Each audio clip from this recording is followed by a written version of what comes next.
Alors moi c'est Hugo Radet, je suis responsable des activités liées à la modélisation et à l'optimisation chez Verso Énergie. Avant ça, j'ai eu une première expérience professionnelle qui m'a permis de me familiariser avec tous ces enjeux liés à la modélisation appliquée au domaine de l'énergie. Et comme j'étais pas rassasié, j'ai continué tout ça en doctorat.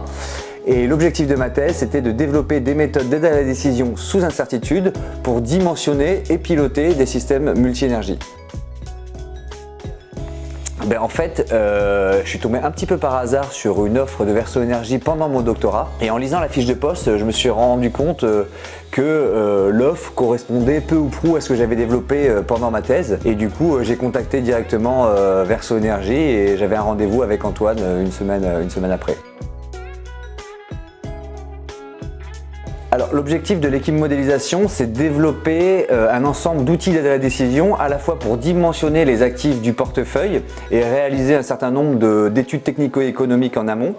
Mais on développe également les algorithmes qui nous permettront de piloter en temps réel le portefeuille d'actifs et de les valoriser sur les marchés. On traite de sujets qui sont assez complexes et qui nécessitent de développer des méthodes mathématiques à la pointe de ce qu'on fait actuellement. Alors dans l'équipe modélisation, la plus-value, elle est vraiment de faire correspondre à la fois des besoins métiers au monde mathématique, de façon à vraiment identifier les outils les plus appropriés pour répondre à ces problématiques. Donc notre métier se décompose en 3 phases. Une première phase d'interaction avec les équipes de développement pour bien comprendre quels sont leurs besoins.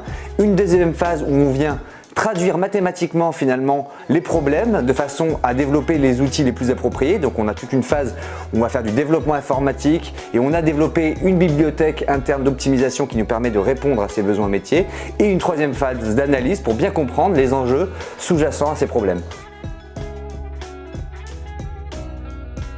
Alors ce qui est particulièrement excitant, c'est qu'on traite de sujets très variés qui vont de la production d'électricité en passant par le stockage jusqu'à la fourniture des électrolyseurs pour la production d'hydrogène. Et du coup ça implique d'avoir une compréhension fine de toutes les briques de la chaîne de valeur, y compris de l'ensemble des marchés de l'énergie et de capacité. Et c'est un domaine qui avance très rapidement, avec beaucoup d'effervescence et en fait c'est très motivant de faire partie de cette aventure.